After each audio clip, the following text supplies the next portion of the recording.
আজকে তোমাদের সাথে শেয়ার করব অশৌচের রান্নার রেসিপি।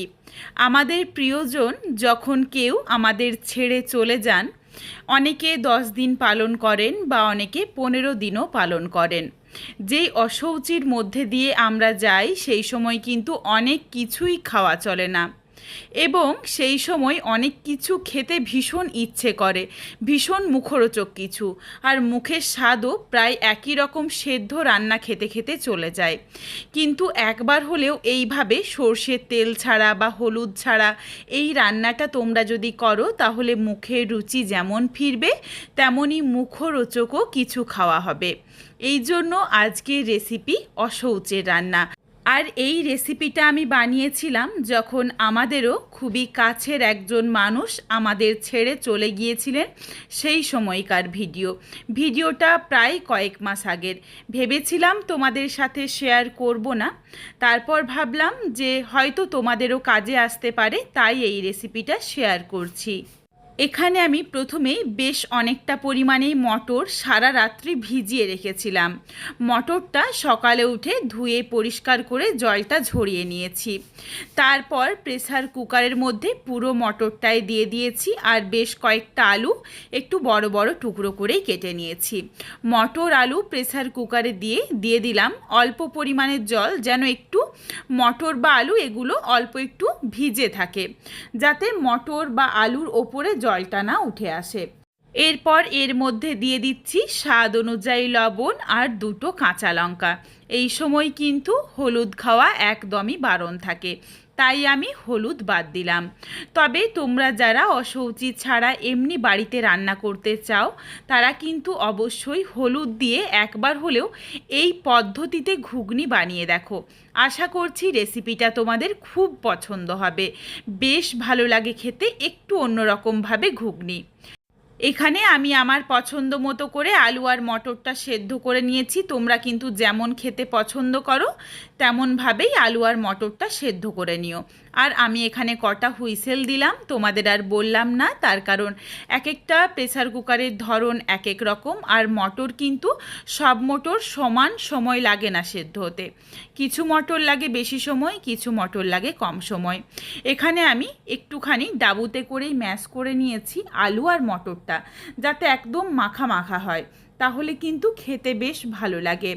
প্রথমেই কিছু ভাজা মশলা বানাবো, তার জন্য কড়াই বসিয়ে দিয়েছি 2টো ছোটো এলাচ, 4টে লবঙ্গ আর অল্প পরিমাণে দারচিনি স্টিক। এগুলো দিয়ে নাড়াচাড়া করে আগে হালকা করে ভেজে নিয়েছি। যখন সুন্দর একটা গন্ধ এসেছে, এই সময় দিয়ে দিলাম 1 চামচ গোটা জিরে আর 1 চামচ গোটা ধনে। এগুলোকে দিয়ে নাড়াচাড়া করে আবারও বেশ কিছুক্ষণ সময় নিয়ে একটু ভেজে নিয়েছি।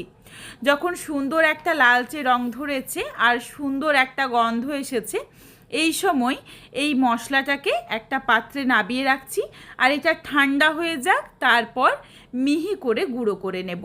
এখানে আমি মিক্সিং জারের মধ্যেই একদম নাবিয়ে রেখে দিলাম। এই ভাজা মশলা যদি দেওয়া হয়, তাহলে কিন্তু স্বাদ আর গন্ধ দুটোই খুবই ভালো আসে। মশলাটা দেখো ঠিক এইভাবে ভেজেছি, যাতে কোনোভাবেই পুড়ে না যায়, এদিকে অবশ্যই খেয়াল রেখো। তার কারণ যদি এই মশলা পুড়ে যায়, তাহলে রান্নার স্বাদ বা গন্ধ কোনো কিছুই একদমই ভালো আসবে না। মশলাটা একদম মিহি করে গুঁড়ো করে নিয়েছি। তারপর ওই মিক্সিং জারেই দিয়ে দিলাম অল্প পরিমাণে আদা কুচি। এখানে প্রায় 1.5 থেকে 2 ইঞ্চ পরিমাণ আদা কুচি রয়েছে, আর এখানে কিন্তু আলু আর মটরের পরিমাণটাও বেশ অনেকটা, তার বুঝে আমি মশলা দিয়েছি। এরপর তোমরা যদি কোনো কিছুর পরিমাণ কম বা বেশি করে নাও, সেই ক্ষেত্রে অবশ্যই মশলার পরিমাণটাও কম বা বেশি করে নিও। এই সময় একদমই সর্ষের তেল খাওয়া চলে না, এই জন্য আমি সর্ষের তেলের পরিবর্তে সাদা তেল দিচ্ছি। অনেকেই ঘি খান, তবে ঘি তো সবসময় এই এতদিন ধরে খাওয়াটা শরীরের পক্ষে ভালো না, এই জন্য আমাদের বাড়িতে সাদা তেল খাওয়ার প্রচলন আছে। এরপর সাদা তেল খুব ভালোভাবে গরম করে এখানে বেশ খানিকটা সয়াবিন, বড় সাইজের সয়াবিনটা নিয়েই গরম জলের মধ্যে ভিজিয়ে রেখেছিলাম। তারপর জলটা চেপে ফেলে দিয়ে তেলের মধ্যে সয়াবিন দিয়ে স্বাদ অনুযায়ী লবণ দিয়ে নাড়াচাড়া করে হালকা লাল করে ভেজে তুলে নিচ্ছি। খুব বেশি কড়া করে ভাজবো না, তখন আবার শক্ত হয়ে যাবে, সেই ক্ষেত্রে খেতে একদম ভালো লাগবে না। তারপর দিয়ে দিলাম কড়াইয়ের মধ্যে আবারও বেশ খানিকটা সাদা তেল। তেল ভালোভাবে গরম হয়ে গেলে দিয়ে দিলাম প্রথমে 1/2 চামচ পরিমাণে চিনি। চিনিটা ক্যারামেল হয়ে গেলে রান্নার কালারটা কিন্তু ভালো আসে, এই জন্যই দিয়েছি।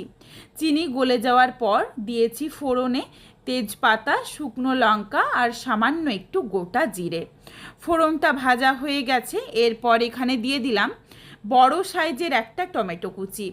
টমেটো দেওয়ার পরই দিয়ে দিলাম আদা বাটা।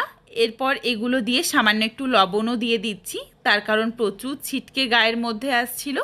এরপর এটা দিয়ে নাড়াচাড়া করে মশলাটাকে একটু কষিয়ে নেব। এই আদা কষাতে কষাতেই টমেটোটাও সুন্দরভাবে গলে যাবে।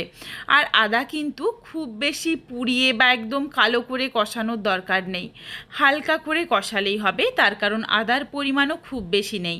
আদা যদি খুব বেশি কষানো হয় সেই ক্ষেত্রেও কিন্তু আদার সুন্দর গন্ধটা একদম নষ্ট হয়ে যায়, আর একটা হালকা তেতো ভাবও অনেক সময় চলে আসে যদি আদার পরিমাণ বেশি হয়ে যায়।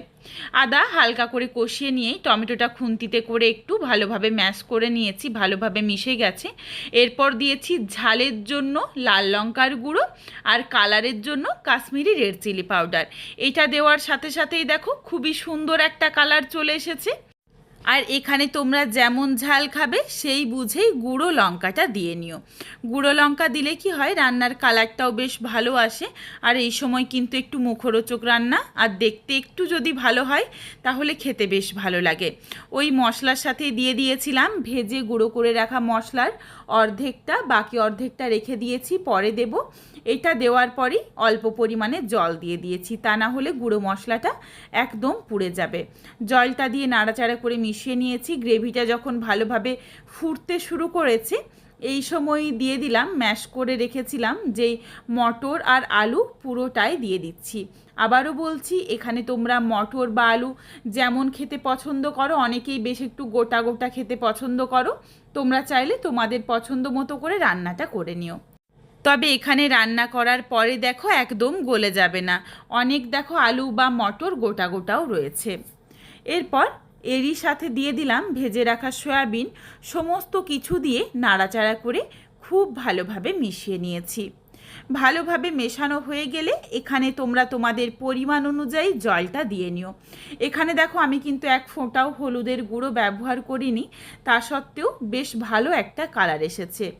এই রকম একটা কালার এলে একই রকম যখন সাদা রান্না খেতে খেতে ভালো লাগে না, রান্নাতে কিন্তু খেতে বেশ ভালো হয়।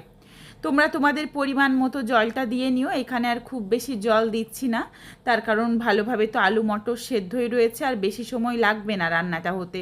সয়াবিনের মধ্যে বেশ খানিকটা জলও টেনে নেবে।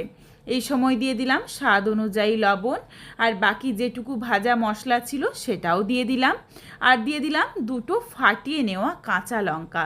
এই কাঁচা লঙ্কার গন্ধ এই রান্নাতে কিন্তু বেশ ভালো আসে। অনেকের বাড়ির প্রথা অনুযায়ী অনেকভাবে এই অশৌচি পালন করা হয়। তোমরা এরপর যেটা তোমাদের বাড়িতে অশৌচিতে খাওয়া বারণ আছে সেটা চাইলে বাদ দিয়ে একবার হলেও এই রকমই পদ্ধতিতে রান্নাটা করে দেখতে পারো। আশা করছি তোমাদের এই রান্নাটা ভালো লাগবে খেতে। গুঁড়ো মশলা আর কাঁচা লঙ্কা দিয়ে নাড়াচাড়া করে মিশিয়ে নিয়েই 1 ফুট ফুটিয়ে নিয়ে ঢাকনা দিয়ে রেখেছিলাম 5-7 মিনিট স্ট্যান্ডিং টাইমে। তারপর রেসিপিটা নামিয়ে নিয়েছি। রান্নাটা দেখো দেখতে কিন্তু দুর্দান্ত হয়েছে। আর এইভাবে ঘুগনি বানালে, সাধারণত আমরা যেমনভাবে ঘুগনি খাই তার চেয়ে এই সয়াবিন দিয়ে ঘুগনি, তার সাথে ভাজা মশলা আর কাঁচা লঙ্কা, এর স্বাদ আর গন্ধ দুটোই খুবই ভালো আসে। বন্ধুরা, তোমাদের কাছে আমার অনুরোধ রইল একবার হলেও এইভাবে ঘুগনি বানিয়ে দেখো। তারপর আমায় কমেন্ট করে জানিও যে রেসিপিটা তোমাদের কেমন লাগলো। তোমাদের যদি ভালো লাগে এই রেসিপিটা তাহলে লাইক করো, শেয়ার করে বন্ধুদের দেখার সুযোগ করে দিও।